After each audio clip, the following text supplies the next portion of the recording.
अवसरप्राप्त सरकारी कर्मचारी संघ विश्रामगार वरिष्ठ नागरिक मानक स्वास्थ्य परीक्षा शिविर जातीय सहरांचल स्वास्थ्य मिशन और स्वेच्छासेवी अनुष्ठान मे आई हेल्प यूर मिलित सहयोग जिलापाल कार्यालय परिसरस्थ बालेश्वर जिला अवसरप्राप्त सरकारी कर्मचारी संघ विश्रामगार ठारे शिविर अनुष्ठित होता। शिविर में सहरामपुर सहरांचल स्वास्थ्य मिशन डाक्तर शुभश्री साहू एवं तांकर कर्मचारी प्रमुख जोगदे वरिष्ठ नागरिक मानक स्वास्थ्य परीक्षा करथिले। विशेषकर ब्लड प्रेशर डायबिटीज परीक्षा सह औषध वितरण कर जायतिला।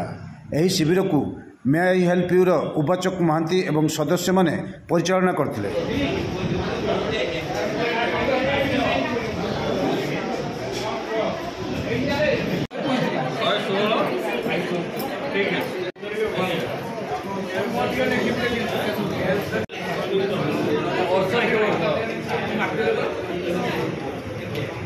What's the